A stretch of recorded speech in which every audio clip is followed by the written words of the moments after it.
Bonjour, voici une petite vidéo donc pour savoir ce qu'il faut retenir du dernier chapitre sur lequel vous avez travaillé, à savoir la République française, une démocratie. Alors tout d'abord, première chose, vous devez avoir votre cahier avec vous pour regarder un petit peu les documents auxquels je fais référence, d'accord? C'est un complément pour expliquer un petit peu les points essentiels de ce chapitre. Alors, nous avons démarré tout d'abord par deux textes références qui sont les déclarations des droits de l'homme, c'est-à-dire la première, celle du 26 août 1789, la déclaration des droits de l'homme et du citoyen. La deuxième, bien plus tard, en 1948, donc 3 ans après la fin de la Deuxième Guerre mondiale, qui est la déclaration universelle des droits de l'homme. Alors, cette deuxième de 1948 s'inspire évidemment de la première de 1789. La première, c'est vraiment un texte révolutionnaire, français. Après 8 siècles de royauté, après 8 siècles de privilèges d'une caste, la noblesse, qui domine l'ensemble de la société française, donc ce texte apparaît comme révolutionnaire puisque l'article 1er dit « Les hommes naissent et demeurent libres et égaux en droit ». C'est donc un texte très important qui va influencer par la suite toute la démocratie française, et même, j'allais dire, toutes les démocraties mondiales, et notamment notre constitution, la constitution de la Ve République de 1958, est fortement inspirée par ces deux textes fondateurs. Alors, revenons donc à la Révolution, qui marque le début, on va dire, de la démocratie en France, mais c'est ce que nous avons vu dans le grand 1 et le grand 2, tout ne s'est pas fait évidemment en un jour. La démocratie a été très longue à être vraiment implantée en France. C'est le cas d'ailleurs dans tous les pays du monde. Alors, donc 1789, la Révolution. Quelques temps après, l'Empire, le premier empire de Napoléon Ier. Donc, on ne peut plus complètement parler de démocratie, même si certains aspects sont bien là. Ensuite, la Restauration, retour de roi. Ensuite, Deuxième République. À nouveau ensuite, Second Empire. Ensuite, Troisième République. Donc vous voyez, voilà, la démocratie ne s'impose pas directement. Donc la Troisième République, on se dit, c'est bon, 70 ans, 1870-1940, la République est bien implantée. Eh bien non. Attaque allemande à l'ouest, on l'a vu en classe ensemble. La France est envahie, la France est occupée, et un nouveau gouvernement va se mettre en place en France, le gouvernement de Vichy, le gouvernement du maréchal Pétain, qu'on a appelé l'État français 1940-1944. Ça, nous le reverrons dans un prochain chapitre. Alors, donc, du temps à se mettre en place. Alors, par la suite, nous avons étudié un petit schéma sur les institutions de la Ve République. Alors, ce petit schéma, c'est une vision donc très simplifiée de la constitution de la Ve République qui date de 1958. Une constitution, c'est l'ensemble des lois fondamentales d'un pays. C'est une sorte de notice, entre guillemets, de notre République, la manière dont elle fonctionne. Par exemple, on nous dit que le président de la République est élu pour 5 ans, et que son rôle est ceci, cela, etc. Donc ça donne vraiment la marche à suivre.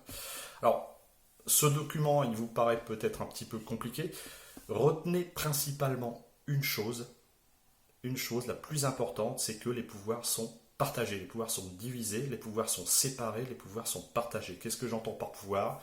Pouvoir exécutif, législatif, judiciaire. Exécutif, c'est le pouvoir de faire exécuter les lois. Pouvoir législatif, c'est le pouvoir d'élaborer les lois. Pouvoir judiciaire, c'est le pouvoir de juger de la bonne application des lois. Donc vous voyez, tout se fait par rapport à la loi. Donc ces pouvoirs sont séparés. Pourquoi ? Parce que si une même personne, si un même groupe a ces 3 pouvoirs dans la main, ça veut dire qu'on n'est pas en démocratie, on est en dictature. Donc, une démocratie, par définition, ce n'est pas une personne qui a tous les pouvoirs. Ces pouvoirs sont donc partagés. Et c'est ce que nous montre parfaitement ce petit schéma. D'accord ? Donc ce petit schéma, voilà, il n'y a pas besoin de le retenir en détail. Retenez déjà principalement cette idée-là. C'est déjà pas mal. Hein. Après, la définition de la Constitution, elle est vraiment importante, hein, je le rappelle. Elle représente donc, comme j'ai dit, les lois fondamentales d'un pays, d'une démocratie, et elle organise les grands pouvoirs entre eux, exécutif, législatif, judiciaire. Alors, donc les pouvoirs sont donc partagés. Très bien. Mais malgré tout, il y a une personne qui tire un petit peu son épingle du jeu, c'est le président de la République. Et le président de la République, c'est le personnage central. On l'appelle le chef de l'État. On parle aussi de clé de voûte du système. C'est à la fois une vitrine de la République française, mais c'est bien plus que ça. C'est lui vraiment qui donne l'orientation de la politique française. Donc c'est un personnage très important. Il est aussi, par exemple, il a d'autres pouvoirs. Il est par exemple chef des armées également. Bon bref, c'est un personnage incontournable évidemment. Ce qui n'a pas toujours été le cas dans la vie politique française. C'est-à-dire que sous la 4ème République et sous la 3ème République auparavant, le président de la République n'était pas aussi important que sous la 5e. C'est une vision de la République qui a été voulue par le général de Gaulle et dont on reparlera en cours. D'accord ?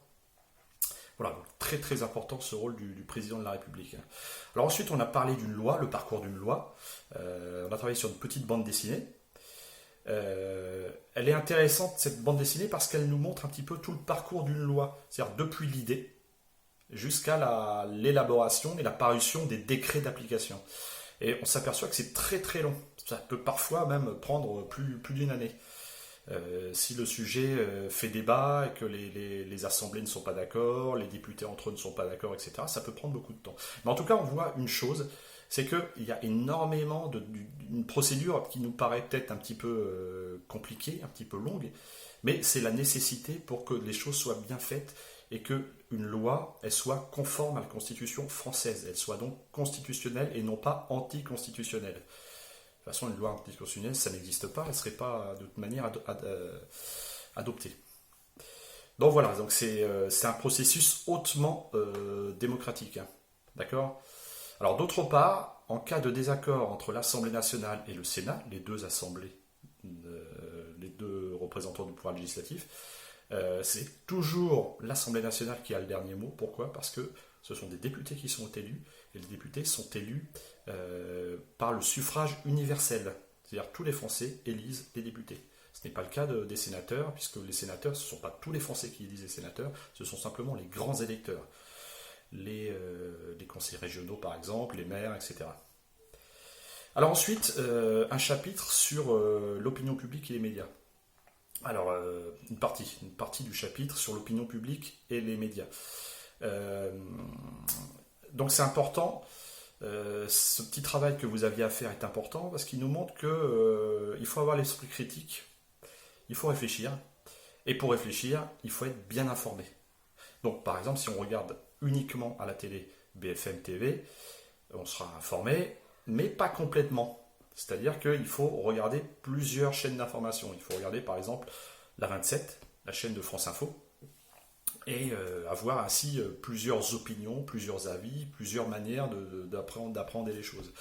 Sur les journaux, c'est la même chose. Vous avez fait un petit travail sur un même événement. On voyait qui étaient donc les Jeux Olympiques de Pékin, et la visite notamment à l'époque du président Sarkozy en Chine. On a vu que la vision de Libération, journal de gauche, alors que le président Sarkozy était de droite, donc la vision de Libération, journal de gauche, n'est pas la même que la vision du journal Le Figaro, qui est un journal de droite. Donc c'est important de regarder tous les bords politiques de manière à se forger sa propre opinion et avoir ainsi un esprit critique. Si on n'a qu'un aspect des choses, c'est jamais bon. Imaginez un pays avec un seul journal. On pourrait dire, ah ben c'est pas grave, il y a des informations, voilà, c'est donné par un journal. Non, c'est pas bon. Si le journal, en général, les pays où il n'y a qu'un journal, c'est un journal qui obéit au pouvoir en place. Donc, c'est une forme de censure. Il n'y a qu'un journal qui ne donne qu'une opinion, et en général, c'est celle du pouvoir en place. Donc, il faut qu'il y ait un pluralisme des médias, il faut qu'il y ait plusieurs médias de bords politiques différents, pour que l'on soit vraiment bien informé. Alors, sur les sondages également, c'est important. Donc, on a vu qu'il y a différents sondages. On peut leur faire dire absolument ce qu'on veut sur les sondages. Tout dépend de la manière dont on a posé la question. Donc, c'est important aussi de se poser la question nous-mêmes, de savoir, mais qui a financé ce sondage ? Si c'est un parti politique de gauche, si c'est un parti politique de droite, ils ne vont pas avoir la même arrière-pensée. Vous voyez ce que je veux dire ? Donc, c'est important que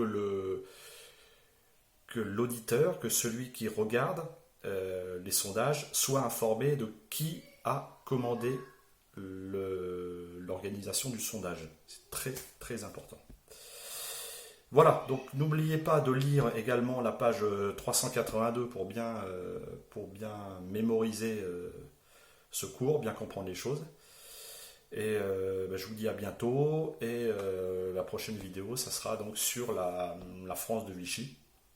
La France de Vichy, la France résistante, la France en guerre. Au revoir.